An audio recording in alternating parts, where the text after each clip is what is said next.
किसी जगह प्रार्थना कर रहा था और जब वह प्रार्थना कर चुका तो उसके चेलों में से एक ने उससे कहा, हे प्रभु, जैसे यूहन्ना ने अपने चेलों को प्रार्थना करना सिखलाया वैसे ही हमें भी तू सिखा दे।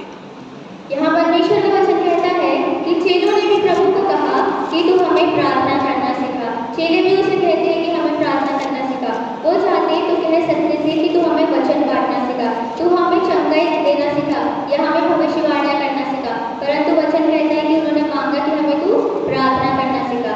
हम इसको एक एग्जाम्पल से समझेंगे। जब किसी युद्ध के लिए जाते हैं तो उसकी पहले तैयारियां होती है, उसके पहले कवच पहनाया जाता है ताकि हानि ना हो। वैसे ही जब हम स्पिरिचुअल वॉर के लिए जाते हैं तो उसकी प्रिपरेशंस के लिए हमें आर्मर ऑफ गॉड की जरूरत है, यानी कि परमेश्वर के कवच की, और वो कवच यहाँ पे प्रार्थना है। अगर हम प्रार्थना का जीवन जीते हैं, अगर ये आर्मर ऑफ गॉड हमारे पास है तो कोई भी दुष्ट युक्ति हमारे जीवन में कार्य नहीं कर सकती है। सेकेंड रीजन प्रार्थना क्यों करना चाहिए, इसके लिए आप मेरे साथ निकाल लीजिए यूहन्ना 17 उसका 3। यूहन्ना 17 उसका 3।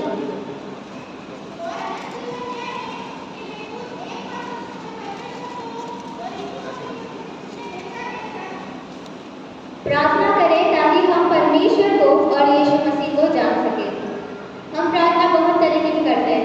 पहली, हम धन्यवाद देते हैं। दूसरी, हम उसको बताते कि हमारे जीवन में क्या क्या कमियां हैं, लेकिन हम उसे ये नहीं कहते परमेश्वर आज हमारी प्रार्थना ये है कि तू हमें बता कि तू कौन है, उसकी आशीष क्या है, वो क्या महत्व रखता है। हमें उसको जानना है, इसलिए हमें प्रार्थना करनी चाहिए। प्रार्थना एक मीडियम है जिससे हम परमेश्वर से डायरेक्टली कनेक्ट कर सकते हैं। आज हम आपस में बात करते हैं, वैसे ही हमें परमेश्वर से भी बातें करना है प्रार्थना के द्वारा। और प्रार्थना अगर हम घुटनों पे करेंगे तो घुटनों पे आने का मतलब होता है दीन होना, नम्र होना। और अगर हम परमेश्वर के आगे अपने घुटने झुका देंगे तो वो हमारे आगे हमारी परेशानियों को झुका देगा, हमारे आगे हमारी सारी बीमारियां घुटने टेक देगी अगर हम परमेश्वर के आगे अपने घुटनों को टेक देंगे। अब हमने देखना है कि परमेश्वर ने हमें प्रार्थना करना कैसे सिखाया है। उसके लिए जैसे पाकिस्तान में पढ़ा, हम निकाल लेंगे मत्ती 6:9 से 13। कोई भी इसकी नवी आयत को पढ़ दे।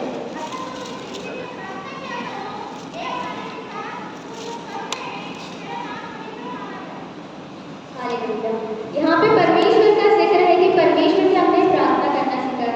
हम सबको पता है कि इस जग का कर्ता, इस जग को बनाने वाला, हम सबको बनाने वाला परमेश्वर है।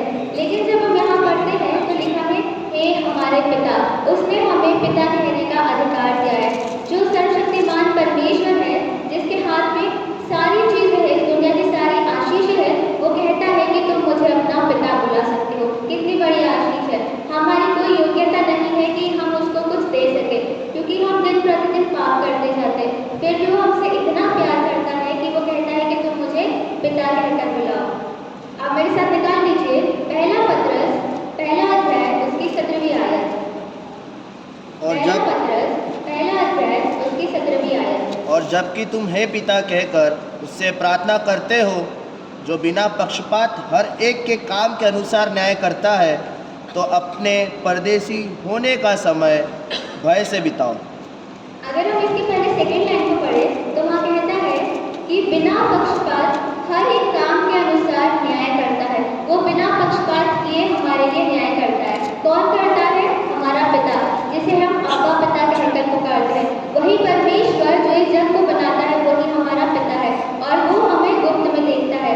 हम उपवास के बारे में भी जानते हैं कि हमें उपवास ऐसा करना है कि जो पिता हमें गुप्त में देखता है वो हमें प्रतिफल देगा। इस संसार का कोई व्यक्ति नहीं, इस संसार की कोई ताकत नहीं जो हमें प्रतिफल दे सके, परंतु वो सिर्फ हमारा यहोवा पिता परमेश्वर है जो हमें प्रतिफल देगा।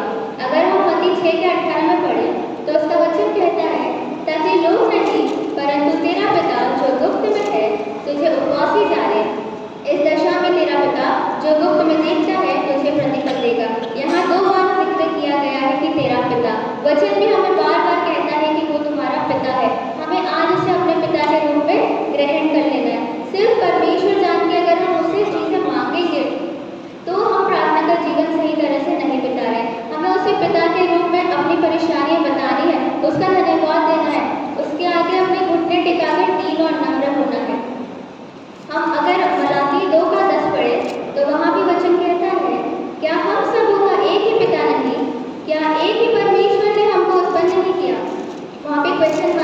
क्या एक ही पिता नहीं है?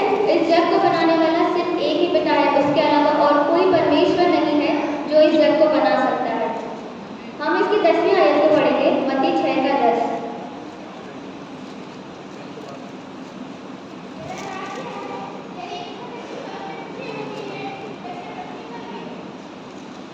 जब परमेश्वर की इच्छाएं हमारे जीवन में पूरी होने लगती है तो हमारा जीवन बदल जाता है। उसकी इच्छाएं स्वयं तो स्वयं पूरी करते हैं, पर आज ये क्वेश्चन हमें अपने आप से करना है कि क्या हम उसकी इच्छा जैसे स्वयं में पूरी करते हैं पृथ्वी पर कर पा रहे हैं?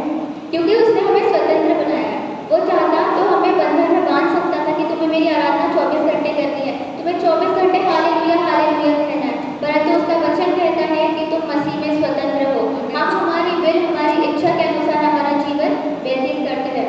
पर हमें ये सोचना है कि जिसने हमारे लिए अपने प्राणों को दे दिया, जिसने अपना इकलौता पुत्र भेज दिया, जो इतने हमें आशीष देता है, पिता कहने का अधिकार देता है, क्या हम उसकी इच्छाओं को पूरा करते हैं? हम हमारे सांसारिक माता पिता की इच्छाओं को एक बार के लिए फिर भी पूरा कर देंगे, पर क्या हम उस स्पिरिचुअल फादर जो हमारा है, स्वर्गीय पिता है, हम उसकी इच्छाओं को पूरा करते हैं? क्योंकि जब उसकी इच्छा स्वर्ग में पूरी होती तो हमने पढ़ा है कि स्वर्ग में ना दांतों का पीसना है, ना आंसुओं का बहना है, वहाँ पे कोई दुख नहीं है, वहाँ पे सिर्फ आनंद ही आनंद है, और वहाँ पे स्वर्गदूत से वो उसकी महिमा करते हैं। अगर वैसे ही हमारी पृथ्वी भी हो जाए तो कितना आनंद होगा।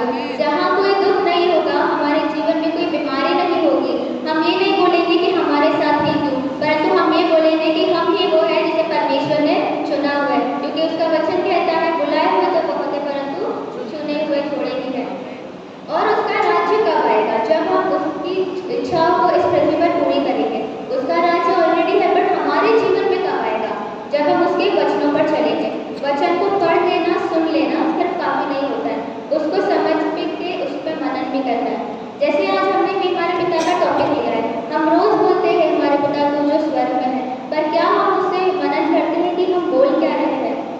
बहुत बार होता है कि हम वचन भी कह देते हैं पर उसकी गहराई को समझ नहीं पाते, क्योंकि हर एक वचन हर एक के लिए अलग अलग उद्देश्य लेकर आता है, हर एक जीवन में अलग कार्य करता है। आप सब मेरे साथ निकाल लीजिए मत्ती 26 उसका 39 और 42। मत्ती 26, 39 एंड 42।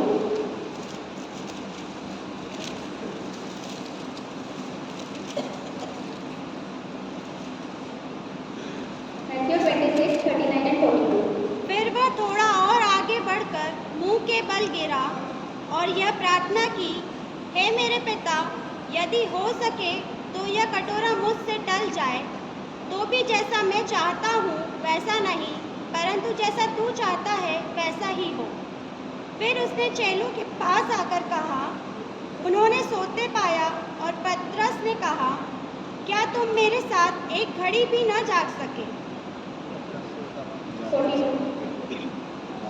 जागते रहो और प्रार्थना करते रहो कि तुम परीक्षा में न पड़ो। आत्मा तो तैयार है परंतु शरीर दुर्बल है। फिर उसने दूसरी बार जाकर यह प्रार्थना की, हे मेरे पिता, यदि यह मेरे पिए बिना नहीं हट सकता तो तेरी इच्छा पूरी हो। अगर हम फर्स्ट पॉइंट पे वापस जाए तो यहाँ भी परमेश्वर को पिता कह के संबोधित किया गया है। यीशु मसीह 39 आयत में भी कहता है हे मेरे पिता, और 42 में भी कहता है हे मेरे पिता। और अगर हम वापस इस टॉपिक पर आए तो वो कहता है जैसे तेरी इच्छा हो वैसे मेरे जीवन में होने वाली उसके। वो तो उसका इकलौता पुत्र था, वो चाहता तो उसके कहने पे उसको बचा सकता था उस क्रूस की सजा से, क्योंकि वो तो निर्दोष था, उसने कोई पाप नहीं किया था कि उसको वो क्रूस की सजा दी जाए, परंतु उसने हमारे लिए अपने इकलौते पुत्र को दे दिया। तो यीशु मसीह जब जानता है कि परमेश्वर की इच्छा सर्वोच्च है, तो हम क्यों नहीं समझते हैं कि परमेश्वर की इच्छा हमारे जीवन में सर्वोच्च होनी चाहिए।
क्योंकि जब हमारे पास कम होता है तो हम उसे कोसने लग जाते हैं कि परमेश्वर ऐसा क्यों, तूने मेरे साथ ही ऐसा क्यों किया। और जब ज़्यादा होता है तो हम उसे भूल जाते हैं। हम हमारी आशीषों में इतना लीन हो जाते हैं कि हम भूल जाते हैं कि हमें आशीषें किसने दी है। इसलिए उसका वचन कहता है कि आज की रोटी हमें दे, यानी कि जितनी ज़रूरत है उतना ही हमें दे, क्योंकि उसका वचन कहता है कि परमेश्वर हर समय पे सही चीज़ें देना तुमको जानता है। आप सब मेरे साथ निकाल लीजिए पहला पत्रस 5 उसका 7। अपनी सारी चिंता उसी पर डाल दो, क्योंकि उसको तुम्हारा ध्यान है। आमीन। उसका वचन कहता है अपनी सारी चिंताएं उस पर डाल दो। सारी मतलब पूरे जीवन भर की, हमें आगे का सोचना ही नहीं है, क्योंकि वो हमारा सोचने के लिए तैयार बैठा है। वो उसकी योजनाएं हमारे लिए सिर्फ और सिर्फ हानि की नहीं परंतु लाभ ही लाभ की होती है। और अगर हम एक और वचन पढ़ें, नीति वचन 30 उसका 8 से 9। नीति वचन 30 8 से 9। अर्थात व्यर्थ और झूठी बात मुझसे दूर रख। मुझे ना तो निर्धन कर और ना धनी बना, प्रतिदिन की रोटी मुझे खिलाया कर।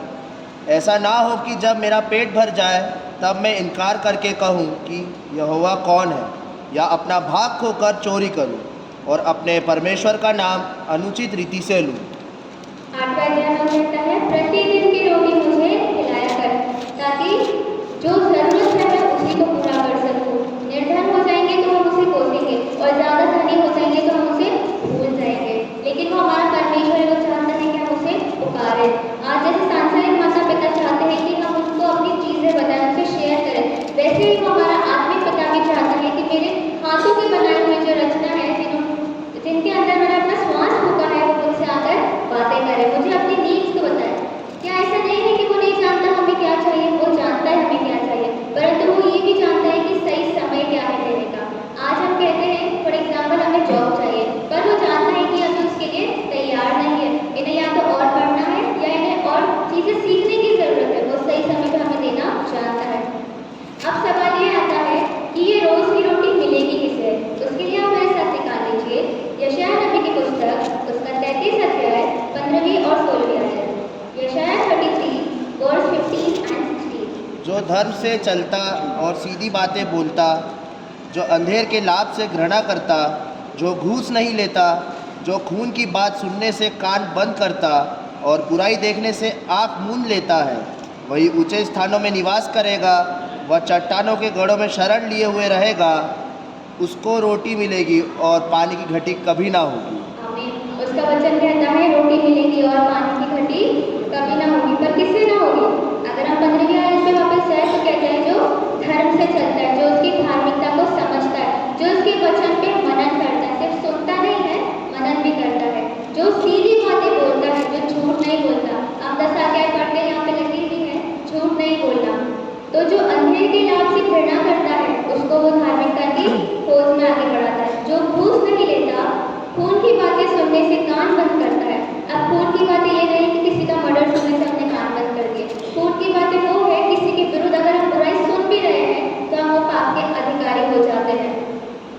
और बुराई देखने से आप मूंद लेना, अगर गलत होते हुए हम देख रहे हैं और कुछ नहीं कहते तो उसमें हम हमारा भागीदारी हो गई, हम उसको सपोर्ट करते हैं। वही ऊंचे स्थानों में निवास करेगा। ऊंचा स्थान वो है जहाँ वो हमें शिरोमणि बनाता है, वो हमें पूछ नहीं बनाता है। वह चट्टानों की गढ़ों में शरण लिए हुए रहेगा एंड उसको रोटी मिलेगी और पानी की घटी कभी ना होगी। अगर हम धार्मिकता से चलेंगे तो हमें हमारे दिन भर की रोटी, जो हमारी ज़रूरत है, जो हमारी आशीष उसने हमारे रख छोड़ी है, वो हमें देगा। बिना मांगे ही वो हमें दे देगा। हमें ज़रूरत भी नहीं पड़ेगी बोलने की कि परमेश्वर तुम हमें आशीषें कब देगा। उसने बहुत सारी आशीषें हमारे लिए रख के रखी है, लेकिन सवाल ये है क्या हम अपना आशीषों को ग्रहण करने योग्य हैं? क्या हम उस रोज़ की रोटी को खाने के लिए तैयार है, उस पानी को पीने के लिए तैयार है जो वो हमें देना चाहता है? आप मेरे साथ एक और वचन निकाल लें, मत्ती 6 उसका 25 से 27। मत्ती 6 25 से 27। इसीलिए मैं तुमसे कहता हूँ कि अपने प्राण के लिए यह चिंता न करना कि हम क्या खाएंगे और क्या पिएंगे, और न अपने शरीर के लिए कि क्या पहनेंगे। क्या प्राण भोजन से और शरीर वस्त्र से बढ़कर नहीं? आकाश के पक्षियों को देखो, वे न बोते, न काटते और न खत्तों में बटोरते हैं, फिर भी तुम्हारा स्वर्ग पिता उन्हें खिलाता है। क्या तुम उनसे अधिक मूल्य नहीं रखते? तुम में से कौन है जो चिंता करके अपनी आयु में एक घड़ी भी बढ़ा सकता है? अगर हम चिंता कर भी लेते, रोटी हमें आज तो मिल गई, कल क्या मिलेगी, परसों कौन सी मिलेगी, उसके बाद मिलेगी भी या नहीं, और मिल गई तो क्या वो सफिशिएंट होगी, क्या उससे हम तृप्त हो जाएंगे? परंतु उसका वचन कहता है, तुम में कौन है जो चिंता करके अपनी आयु में एक घड़ी भी बढ़ा सकता है? एक दिन भी नहीं हो रहा, वो एक घड़ी, एक सेकेंड, एक मिली सेकेंड भी हम नहीं बढ़ा सकते चिंता करके। तो क्यों ना हम उससे सिर्फ ये कहें कि परमेश्वर जो तू चाहता है आज हमारे जीवन में वो हो, हम कल की चिंताएं क्यों करते हैं? उसका वचन कहता है आज के लिए आज का दुख काफी है। तो हमारे जीवन में बहुत सी ऐसी चीजें जो हम आज की तो छोड़ देते हैं, परंतु आने वाले कल की, उसके बाद की सोचने लग जाते हैं। आज हमें चर्च आना है, चर्च में बैठे बैठे भी हम सोचेंगे कि अब घर जाके क्या करना है, कल क्या करना है, नेक्स्ट संडे क्या करना है, लेकिन जो वचन आज चल रहा है हम वो नहीं सुनेंगे। इससे हम हमारी आयु नहीं बढ़ा लेते। सबसे इम्पोर्टेंट चीज़ क्या है? हमारी एज ही है। हम जिंदा ही नहीं रहेंगे तो हमारा जीवन ही नहीं है। वैसे ही अगर हम उसके वचन को सुनकर आज पे फोकस करेंगे, उस आज के मन्ना को अगर हम रिसीव करेंगे, तो उसका वचन कहता है कि तुम्हें उसकी रोटी मिलेगी और पानी की भी घटी कभी नहीं होगी। हालेलुया। तो आज हमें ये देखना है क्या हम उससे आज ही की रोटी मांगते हैं। अगर हाँ, तो हम उस प्रार्थना के जीवन में सही चल रहे हैं। हम आगे बढ़ेंगे और कोई मेरे लिए मत्ती 6 उसका 12 पढ़ दें। और जिस प्रकार हमने अपने अपराधियों को क्षमा किया, वैसे ही तू भी हमारे अपराधों को क्षमा कर। हम इस आयत को 3 भाग में डिवाइड कर सकते हैं। इसके 3 पॉइंट्स हम उसको एक्सप्लेन करेंगे। पहला कि हमें हमारे खुद के अपराध सबसे पहले एक्सेप्ट करना है। हम दूसरों को क्षमा देने से पहले ये भी तो देखें कि हम भी तो अपराधी हैं। क्या हम उस परमेश्वर के आगे हमारे अपराधों को एक्सेप्ट करते हैं? एक्सेप्ट करके उससे क्षमा को मांगना है और रिपेंट करना है। आप मेरे साथ वचन में से निकाल लीजिए, नीति वचन 28 उसका 13। नीति वचन 28 उसका 13। जो अपने अपराध छिपा रखता है उसका कार्य सफल नहीं होता, परंतु जो उनको मान लेता और छोड़ भी देता है उस पर दया की जाएगी। परमेश्वर का वचन कहता है उस पर दया की जाएगी। अगर हम हमारे ही अपराधों को नहीं मानेंगे तो हम दूसरों को कैसे कह सकते हैं कि तू अपराधी है? वो भी नहीं मानेगा फिर अपने अपराधों को। तो दूसरों पे उंगली करने से पहले हमें खुद के अपराधों को देखना है। क्या हम सही हैं? क्या हम जो बोल रहे हैं वो खुद हमारे जीवन में लागू कर पा रहे हैं?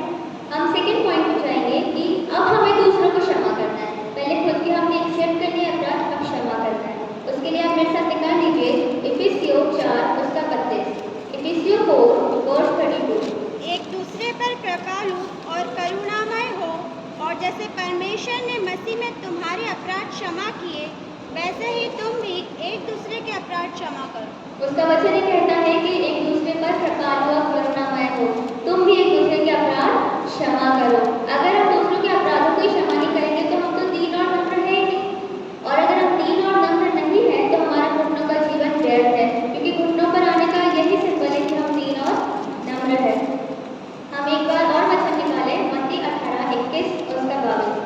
उसका वचन कहता है, तब पतरस ने पास आकर उससे कहा, हे प्रभु, यदि मेरा भाई अपराध करता रहे, या नहीं लिखा है कि मेरा भाई अपराध करता रहे, मतलब वो रोज या प्रतिदिन अपराध करता रहे, तो मैं कितनी बार उसे क्षमा करूं? क्या 7 बार तक? यीशु ने उससे कहा, मैं तुझसे ये नहीं कहता कि 7 बार तक, वरन 7 बार के 70 गुना।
क्या इन्हें क्षमा करनी नहीं जानते कि क्या करते हैं।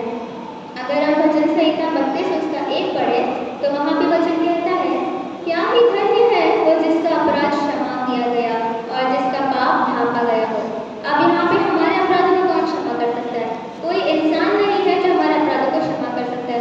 उसका लहू ही है जो हमारे पापों से हमें छुटकारा दे सकता है और हम धन्य हो जाएंगे, क्योंकि वचन कहता है क्या ही धन्य है वो जिसका अपराध क्षमा किया गया और उसने हमारे पापों को तभी ढांप दिया था जब वो क्रूस पर टांगा गया था। लेकिन फिर भी तो हम उसके बाद पाप करते जाते हैं। क्या हम सुधरे हैं? क्या हम उसको बोलते हैं कि पिता हमें क्षमा कर दे कि हमसे आज फिर गलती हो गई? ये ह्यूमन नेचर है कि हम मिस्टेक्स करते हैं, हम अनजाने में जाने में झूठ बोल देते हैं, पर क्या हम उनसे क्षमा मांगते हैं? आज हमें क्वेश्चन करना है। आज घर जाके सब अपने आप से क्वेश्चन करें, सिर्फ आज की बात करते हैं। आज पूरे दिन में कहीं ऐसा कुछ हमने किसी को बोल तो नहीं दिया या कुछ कर तो नहीं किया जिससे सामने वाले को ठेस पहुंची हो, तो हमें आज उससे उसके लिए क्षमा मांगनी है। इब्रानियों 9 उसके 14 में वचन कहता है, तो मसीह का लहू जिसने अपने आप को सनातन आत्मा के द्वारा परमेश्वर के सामने निर्दोष चढ़ाया, तुम्हारे विवेक को मरे हुए कामों से क्यों न शुद्ध करेगा, ताकि तुम जीवते परमेश्वर की सेवा करो। उसका वचन कहता है कि क्यों शुद्ध न करेगा? क्यों? क्योंकि वो हमसे प्रेम करता है। वो इतना प्रेम करता है कि वो हमें हर चीज़ से छुटकारा देता है। हमारे पापों को भी वो भूल जाता है, वो हमारे पापों को ढांप देता है। हम आगे वचन में पढ़ेंगे मत्ती 6 उसका 13। और हमें परीक्षा में न ला, परंतु बुराई से ऐसा बचा, क्योंकि राज्य और पराक्रम और महिमा सदा तेरी ही। और हमें परीक्षा में न ला। सबसे पहले चीज़ हमें देखनी है कि हम परीक्षा में पढ़ते कैसे हैं। क्या वो परमेश्वर है जो हमें परीक्षा में डालता है? परमेश्वर डालता है हमें परीक्षा में? नहीं। तो हम परीक्षा में आते कैसे हैं? ये जानने के लिए मेरे साथ निकाल लीजिए याकूब 1 उसका 13 से 15। याकूब 1 13 से 15। जब किसी की परीक्षा हो तो वह यह ना कहे कि मेरी परीक्षा परमेश्वर की ओर से होती है, क्योंकि ना तो बुरी बातों से परमेश्वर की परीक्षा हो सकती है और ना वह किसी की परीक्षा आप करता है, परंतु प्रत्येक व्यक्ति अपनी ही अभिलाषा से खींचकर और फंसकर परीक्षा में पड़ता है। फिर अभिलाषा गर्भवती होकर पाप को जनती है और पाप जब बढ़ जाता है तो मृत्यु को उत्पन्न करता है। हम इसके अगर कीवर्ड्स देखें तो यह है, पहला कि परमेश्वर हमारी परीक्षा नहीं करता है। दूसरा, हम अपनी ही अभिलाषा से खींचकर परीक्षा में पढ़ते हैं। एंड थर्ड, अभिलाषा वहीं तक रुक नहीं जाती है, वो गर्भवती होकर किसे जनती है? पाप को जनती है। पाप भी फिर थम नहीं जाता है, वो आगे बढ़ के क्या उत्पन्न करता है? मृत्यु उत्पन्न करता है। तो अगर हम परीक्षा में हैं, तो अगर हम डायरेक्ट देखें तो परीक्षा इक्वल टू मृत्यु। तो क्या हम परीक्षा में पढ़ना चाहेंगे? नहीं। तो हम परीक्षा में कैसे नहीं पढ़ें? उसके वचन को पढ़ के हम एक और वचन निकाल लें, पहला कुरिन्थियों 10 उसका 13। तुम किसी ऐसी परीक्षा में नहीं पड़े जो मनुष्य के सहने से बाहर है। परमेश्वर सच्चा है और वह तुम्हें सामर्थ्य से बाहर परीक्षा में न पड़ने देगा, वरन परीक्षा के साथ निकास भी करेगा कि तुम सह सको। उसका वचन कहता है कि तुम्हें परीक्षा में निकास के साथ निकालेगा भी। पहली बात तो हमें परीक्षा में डालता ही नहीं है। हम खुद चले जाते हैं अभिलाषा के कारण, फिर अभिलाषा में गर्भवती होकर मृत्यु तक पहुंच जाती है। गलती हमारी होती है, पर वो हमसे इतना प्रेम करता है कि उसका वचन कहता है कि वो तुम्हें उतना जाने ही नहीं देगा परीक्षा में भी कि तुम सह ना सको, वरन परीक्षा के साथ निकास भी करेगा कि तुम सह सको। हमें वो उतना ही जाने देता है जितना हम सह सकते हैं। हमें लगता है हम परीक्षा में पढ़ गए तो परमेश्वर ने हमारा हाथ छोड़ दिया, पर ऐसा नहीं होता। हाथ हम उसका छोड़ देते हैं, क्योंकि अभिलाषा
याबेस ने इज़राइल के परमेश्वर को यह कहकर पुकारा, भला होता कि तू मुझे सचमुच आशीष देता और मेरा देश बढ़ाता और तेरा हाथ मेरे साथ रहता और तू मुझे बुराई से ऐसा बचा रखता कि मैं उससे पीड़ित न होता।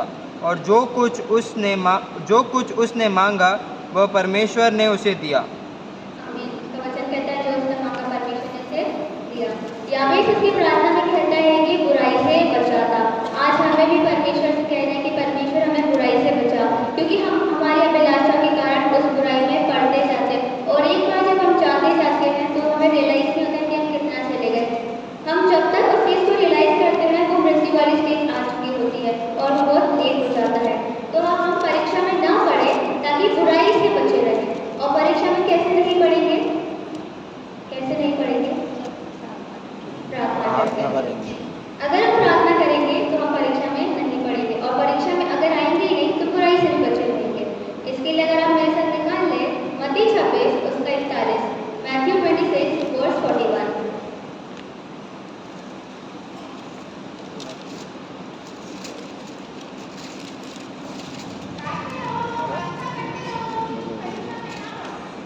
अब यहाँ जागते रहने का ये मतलब नहीं है कि हमें 24 घंटे से प्रार्थना ही करते रहना है। यहाँ हम स्पिरिचुअल लाइफ की बात कर रहे हैं कि स्पिरिचुअली हमें जागते रहना है, हमें सोना नहीं है। हमारी आंखों पे उस पाप की पट्टी को नहीं बांधना है जो शैतान लिए फिरता है। हमें जागते रहना है और प्रार्थना करना है ताकि परीक्षा में ना पड़े। अगर हम परीक्षा में पढ़ेंगे नहीं तो हम उस मृत्यु के स्टेज तक पहुँच नहीं पाएंगे। अगर परीक्षा यहाँ है तो मृत्यु यहाँ से अपना हट जाएगी, क्योंकि ये स्टेज भी खत्म हो चुकी होगी। क्योंकि परमेश्वर हमें कभी नहीं छोड़ता है। उसका वचन कहता है मैं तुम्हें कभी न छोड़ूंगा और कभी न त्यागूंगा, क्योंकि हम उसके हाथों की रचना है। हमने थोड़ी देर पहले वचन भी पढ़ा, क्या तुम उन आकाश के पक्षियों से अनमोल नहीं हो जो कल की चिंता भी नहीं करते? वो हमें अपने हाथों से बनाता है तो क्या उससे हमारी फिक्र नहीं होती होगी? हम संसार में रहते हुए अपने फैमिली फ्रेंड्स की इतनी फिक्र करते हैं, तो वो तो हमारा स्वर्गीय पिता है जो अपने हाथों से हमें रचा है, अपना श्वास हमें फूंक दिया है, तो वो हमारी चिंता करता है। पर हमें उसकी चिंता को टिकन फॉर ग्रांटेड नहीं लेना है कि परमेश्वर है तो हम कुछ भी करते जा रहे हैं, पाप की ओर बढ़ते ही जा रहे हैं, फिर कह देते हैं परमेश्वर ऐसा क्यों? हमें उस परीक्षा की घड़ी तक भी नहीं पहुंचना है कि वो मृत्यु आके हमारे सामने खड़ी हो जाए। हम एक और वचन पढ़ेंगे, पहला इतिहास 29 उसका 11 से 13। पहला इतिहास 29 उसका 11 से 13। हे यहोवा, महिमा, पराक्रम, शोभा, सामर्थ और वैभव तेरा ही है, क्योंकि आकाश और पृथ्वी में जो कुछ है वो तेरा ही है। हे यहोवा, राज्य तेरा है और तू सबों के ऊपर मुख्य और महान ठहरा है।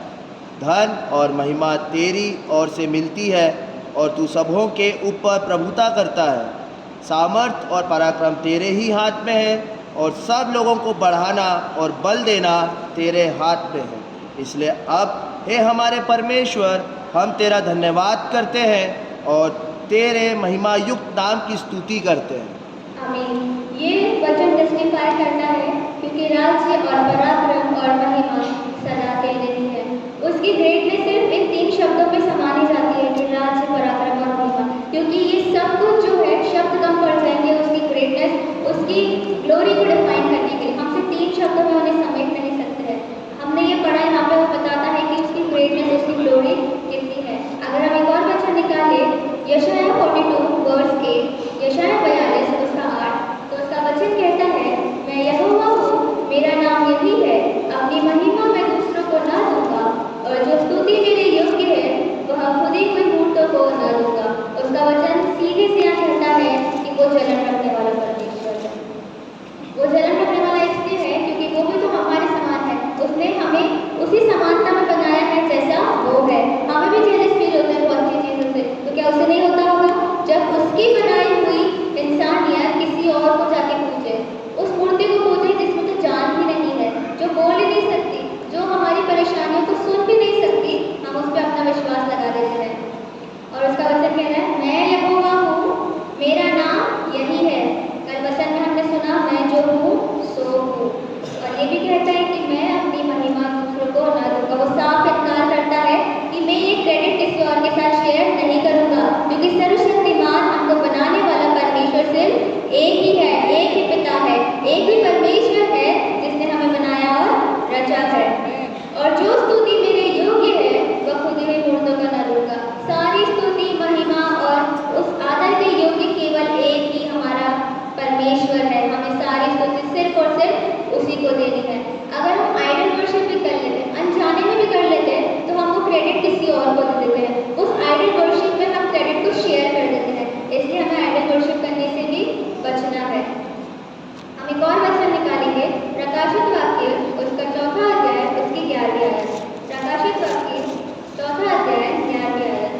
हे हमारे प्रभु और परमेश्वर, तू ही महिमा और आदर और सामर्थ के योग्य है, क्योंकि तू ही ने सब वस्तुएं सृजी और वे तेरी ही इच्छा से थी और सजी गई।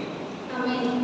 उसका वचन कहता है, तू ही ने सब वस्तुएं सृजी और वे तेरी ही इच्छा से थी और सजी गई। हमने पढ़ा जैसे तेरी इच्छा स्वर्ग में पूरी होती है वैसे यहाँ भी हो।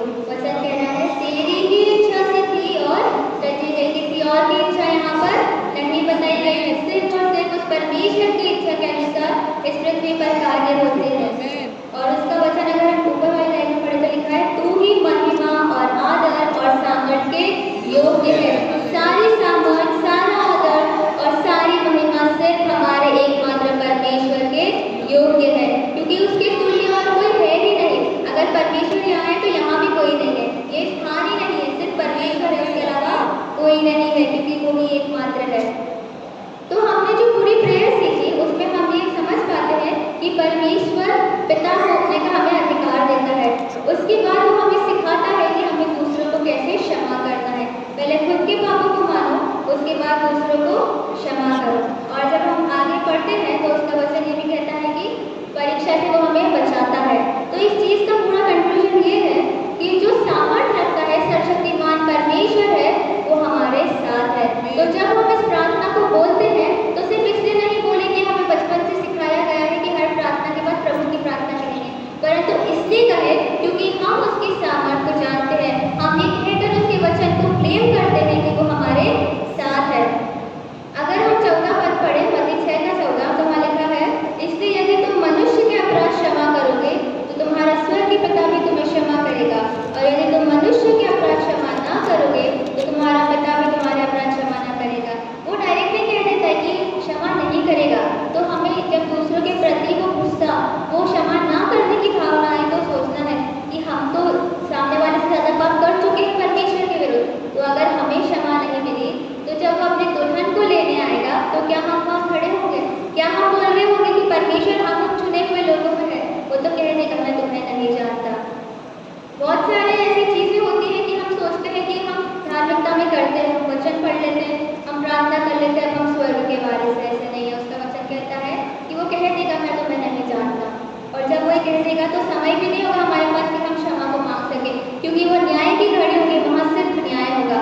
समय अभी है, वो ग्रेस पीरियड उसने हमें अभी दिया है कि हम अपनी क्षमा उससे मांग रहे। और वो तो दयालु पिता परमेश्वर है, वो तो हर बार हमें क्षमा करना जानता है। वैसे ही अब हम जब उपवास के दिनों में हैं तो उपवास करते हुए हम उससे क्षमा को मांग सकते हैं। उपवास भी हमारा दिखावे का नहीं होना चाहिए। उपवास सिर्फ ये नहीं कि हमने खाना छोड़ दिया है, हम दूसरों को जाकर बोल रहे हैं सॉरी ब्रदर आज नहीं खा सकते, उपवास है, ऐसा नहीं। हमारा उपवास भी गुप्त में होता है, क्योंकि परमेश्वर भी हमें गुप्त में देखकर प्रतिफल देता है। उसने ये नहीं कहा कि मैं गुप्त में बस देख रहा हूँ। उसका वचन अपने आप कहता है कि वो तुम्हें प्रतिफल देगा, वो प्रतिफल देना जानता है, और प्रतिफल दे रहा है तभी आज हम जीवित पाए जाते हैं। क्योंकि बहुत से लोग हैं जिनको ये जीवन शायद इतना लंबा नहीं मिला होगा जितना हमें मिल रहा है। ये उसका प्रतिफल है जो आज ये लोग यहाँ पे पाए जाते हैं। बहुत से ऐसे लोग हैं जो वचन सुनते तो है शायद समझ नहीं पाते, पर मेरा विश्वास है कि हमारी इतनी आशीषित कलीसिया है कि उस वचन को सुनकर उस पर विश्वास करके चल रही है। अब हम